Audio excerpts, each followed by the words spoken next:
Alright, welcome back. Time for Business News Now. And this morning on social media, there was a trending topic. The hashtag was Grow with NSE. And it was basically the NSE trying to create awareness for SMEs to get interested in listing at the NSE. And in studio, we're joined by Mbithe Mwema of African Alliance just to talk more about this. And thanks for joining us. The first question, Mbithe, would be the importance or the benefits of me as an SME listing at the Nairobi Securities Exchange. Thank you for having me on the show.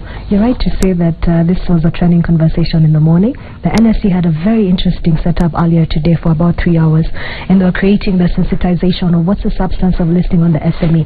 Some of the benefits that were quoted there by the companies such as Nation Media and Centum were the fact that it gives you free branding and marketability. People are able to see more of you, understand what your strategies are, and they want to engage with you either from a customer perspective or from an investor perspective. Secondly, it actually helps you begin to start structuring your entities for eternity, so to speak. So rather than thinking about strategies that will last you for 2 to 3 years, you're actually forced by the stakeholders, people around you, to think about longevity and to think about creating a sustainable business.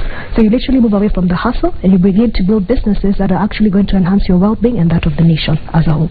Now, SMEs, we're small, we're not big people, and when you think of the companies that are listed at the NSE, big companies with big profiles, with big money. So what are the requirements then, needed from me to list at the Nairobi Securities Exchange? So the NSE has this particular segment called the Growth and Enterprise Market segment, in short the GEMS, and the substance that they're looking to do is to actually pull in the SMEs and pull them into the capital market and get them talking to investors and different sources of funding from debtors and etc. to understand what they need to do to look like a proper structured company. The key requirements are total assets of 10 million shillings. If you've been operational for 3 years, you don't need to be profitable. I think everybody assumes that I need to be profitable, I need to be as big as Safaricom. No, you don't need to be as big as Safaricom. Have I been in operation for 3 years? Correct. Do I have total assets that are 10 million shillings and above? And I think most of the businesses that are out there actually have those assets in terms of either inventory, investments that they've made in real estate, etc. They can be able to channel up 10 million shillings. Do I need to be profitable? No. But the substance of now getting you with this basic requirements into the capital market is to actually prepare you to become big, because you cannot be thinking about structure, you cannot be thinking about building a big entity in seclusion. Okay. When you come into the public light, then you're literally being walked through a structured kind of way of growing up.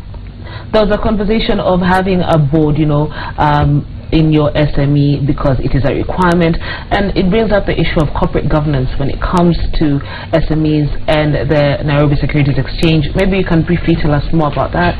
Okay, you need to have a board, and the rationale for having a board is you want to have your chief executive represented on the board because he's responsible for the day-to-day.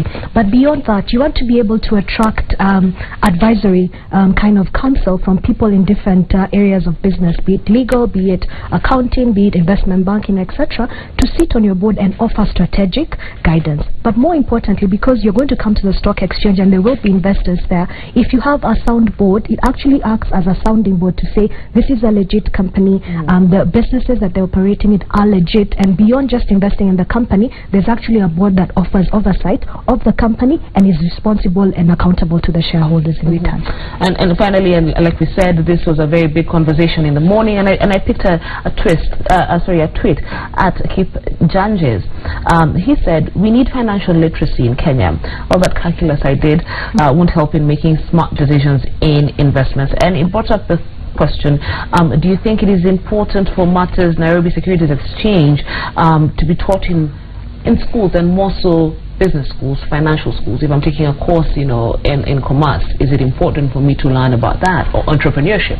Both yes and no. I think there's a substance for financial intermediation. If you want a debt today, are you going to go and structure it and call all your friends and make them sign something in your house and give them debt? Probably not. If you want that, you'll go to your banker and say, this is what I want to do, this is the security or guarantees that I'm giving to make payment. So yes and no in the substance that there are already people who have been studying this, who are experienced in doing this.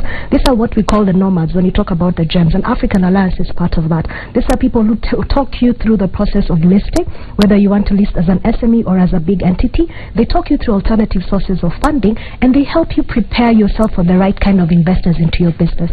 So whether you go the GEMS way, whether you decide to raise debt, whether you decide to get a private placement in terms of inviting other people to come into your company before you list, get the right people, get a nomad, talk to the NSE, talk to the CME, talk to us, for instance, and we're open to have this discussion and get the right suit that works for you. All right, thank you very much, Ms. Mama, for that. And the conversation on growth and opportunities for SMEs continues tonight on Business Center. So you need to be here, you need to tune in at 9 p.m. on Citizen TV. For now, I hand you over back to Fred.